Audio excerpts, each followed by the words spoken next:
Pertama adalah tentang sistem pemerintahan presidensial.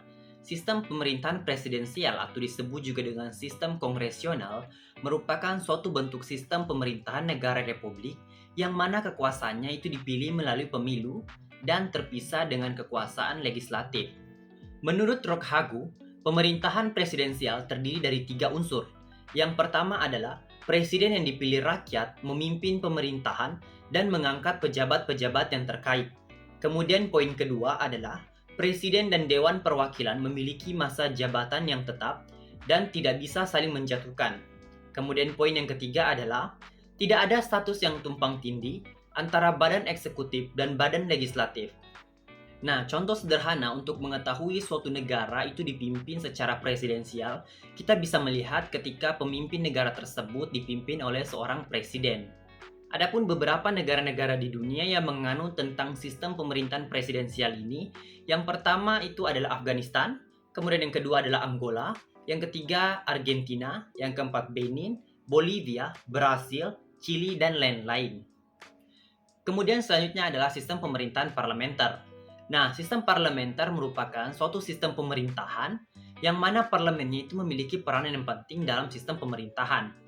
Parlemen memiliki wewenang dalam mengangkat Perdana Menteri dan menjatuhkan pemerintahan dengan cara mengeluarkan mosi tidak percaya.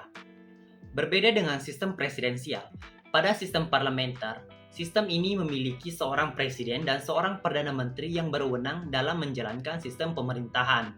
Jika pada sistem presidensial, presiden berwenang terhadap jalannya pemerintahan, sedangkan pada sistem parlementer, presiden hanya sebagai simbol kepala negara saja. Adapun beberapa negara yang menganut sistem pemerintahan parlementer yaitu ada Inggris, Jepang, Belanda, Malaysia, Singapura, dan sebagainya. Sistem pemerintahan campuran. Sistem pemerintahan campuran merupakan suatu bentuk sistem pemerintahan yang mencampurkan unsur-unsur antara unsur demokrasi, aristokrasi, dan unsur monarki. Atau secara singkatnya, sistem pemerintahan campuran merupakan suatu sistem yang mencampurkan antara unsur dari sistem presidensial dan sistem parlementer.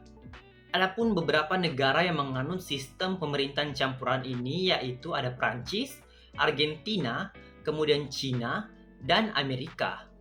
Yang terakhir adalah sistem pemerintahan diktator proletariat.